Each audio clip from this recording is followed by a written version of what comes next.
In this short video, I'm going to talk about the key concerns startups would face when they're raising money.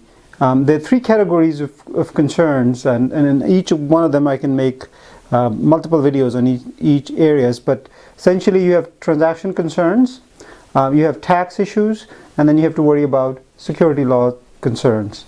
The transaction, essentially you need to figure out what you'll be issuing, what sort of documentation need to be issued to the investors, how would it affect your cap table, whether it would trigger any sort of valuation, and what the cost would be for the transaction. So these are the kind of things that are something that essentially you start off with a term sheet of some sort, and you have to decide whether what you'd be issuing is debt or equity. Within debt, there are new instruments available, such as a safe note, which is not really debt; it's a promise to issue equity in future. And then you can issue convertible notes. You can even go for traditional financing if that's available to you, what we call hard money loans. They have higher interest rate, but at least you're not giving up equity. With convertible notes, you are giving up equity. So the first concern is that now, which is the transactional concerns. The second type of concerns that we'll have is whether the raise will trigger any sort of tax consequences. The most common one would be some sort of short-term capital gains for the founders. If you set up a company and then issue common stock or sell that common stock too close to the issuance to investors, then obviously you have a gain from a tax perspective. So because of that and other concerns, primarily valuation concerns, because that will also trigger a valuation of the company as well, most founders opt for either a safe note, which is a promise that they will issue equity to investors, or debt, which would be in the form of convertible loans, or so these would be convertible loans, notes, or it could be bilateral loans, which would be just a straight credit facility.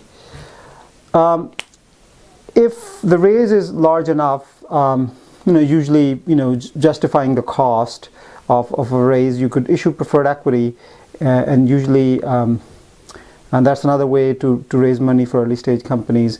However, the costs are significant for that, because you have to go back and amend your certificate and agree on a lot of substantial terms for preferred equity. But anytime you're raising money, make sure it's not going to trigger any negative tax consequences for the founders and also for the company as well. And obviously the last one is securities law concerns. I mean, anytime you issue any sort of instrument, whether it's debt, equity, or anything that would be deemed an investment contract, this comes up in, for example, if you're doing if you're raising money for a Bitcoin project and you're issuing a token, which would be considered an investment contract. All of that will subject the issuance to securities law concerns. So the default rule is that you have to list it, you have to register it unless you can find an exemption. And within exemptions, there are different criteria under each of the private placement exemptions that are available. Essentially, Regulation D, Regulation S, and Regulation CF, which is a newer avenue to raise money. Rule 504, 506B, 506C. I'm not going to go into the details of those in this video, but those are some of the options, and they each have their own requirements. And then you have Regulation S, which is a U.S. issuer, and this is essentially foreign investors. And there's some strict criteria for that.